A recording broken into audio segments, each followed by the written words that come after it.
Well, here we are again with Coach Coleman from Piper High School at the 2017 Miami Dolphin High School Media Day. Coach, what is the importance of these type of events for your program and for yourself to have your student athletes come out, Dolphins represent, and have a media day like this? Well, I think it's important. I think it's exciting for the kids. Some of them will never really play football after high school, so giving them an opportunity to kind of get an idea of how things work with the pros and at the college level, the big time college level. I think it means a whole lot to them. It's more about them for the whole media day. Well, that's a great point you bring up. They may not play at the next level, but they get to experience this, and that's important. Does it help character building to be able to see how you have to enunciate a sentence for your guys to see what it's like in front of the lights, come into a big stadium? Yeah, I think it helps out some of the English teachers who have to deal with the public speaking issue. That's true. But yeah, I mean it's great all around. Some of them, I mean, last year my quarterback, who's going to be a sophomore now, his first year, he came with us last year and he spoke very low and monotone, and today he spoke with more confidence, so you can tell he's learned his lesson, I think. So he came out last year, and he knew better after watching himself come out this year. Yeah. Well, at HSPN, we'll actually give you the tape sooner than a year from now, so you can use it to get better quicker, because, as you know, we got 800, 900 coaches that are going to tune into this, and they want to see the coaches that may not have the budgets to be able to get across the country. True. They're going to see Piper High School. Well, tell them a little bit, Piper High School, where you're located. We are in Sunrise, Florida, and South Florida, Broward County. We are 8A, so we're in the biggest class in the state. So it's a big. Well, they're not districts anymore at points. So tell me some of the powerhouses you guys are going up against. You guys are a powerhouse. We're working on it. Hopefully after this year we'll be considered such. Okay. But Miami Northern, St. Thomas, Chaminade, Deerfield's in our district. We're 8A, so we still do have a district. And then we're going to go over to Naples.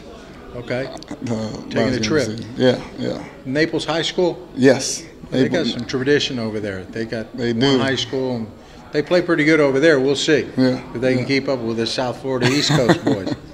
Yeah, that's the plan. Your expectations this year, you got a lot of guys returning, you got a lot of guys filling gaps. What do you got going on? We got a lot of guys filling gaps, but a lot of those guys were younger guys that I had the opportunity to recruit when they were in middle school, and they were going to be sophomores and juniors, and those classes, my underclassmen, my sophomores, juniors, and freshmen, I'm excited about where they've come, how far they've come so far.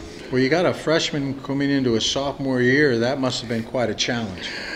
Yeah, I mean, having a young quarterback is a challenge within itself, because he's transitioning to high school and it's a lot of pressure, and but at that time, his freshman year, we had a lot of seniors around him to help him out, so it wasn't as much pressure on him then. Boy, what a veteran he's going to be in a couple of years, my goodness. Yeah. The season lined around him, who knows what will happen. That's true. I mean, so far he's gotten four scholarship offers from Bowling Green, University of Florida, wow, FIU, and UCF so far. So. Oh, okay. So he's a main player. What's his size? He's 6'2", 185, 190, around that area. Okay. Well, I think he's more like 190 now, because he had to get bigger shoulder pads because he couldn't fit. Still growing. Yeah. Well, we've been interacting in some of our other programs. I've seen some of your student athletes, great work ethic. So discipline, how do you factor that into what you do? It's kind of everything that we do. I mean, without it, you don't have success. Without it, you don't have the turnaround and the time that I had. And so we just discipline is huge, and it goes from everything on the field to what they do around the school to what they do in the classroom, and even so, academically, I have an expectation that's higher than most schools will probably require of their kids, and that's a huge thing for me. It's all part of the discipline. It all plays a part. And that was a great point you brought up, because that was my next question: your expectations for them in the classroom. Well, because the standard to actually earn a scholarship is a 2.3, I push them to tell them every quarter to at least have a 2.5. And all of my underclassmen who started when I started here at Piper, so far they've lived up to that. And I mean, I have one of my sophomores who's going to be starting for us this year, who actually has like a 4.2. Wow, that's money. That's a tremendous amount of value. Congratulations, Coach. He's a 6'1" corner. That's good. 4.2, so that's exciting. Well, I know Piper's never been to the big show, and I know that you're young, so you don't have that on the roadmap, but you may make something happen in a couple of years that may have never happened in Piper history. I don't know that anybody coaches without that being on the roadmap. True. It's definitely on the roadmap. So for Piper, it hasn't happened. It hasn't. It hasn't gone to any level now.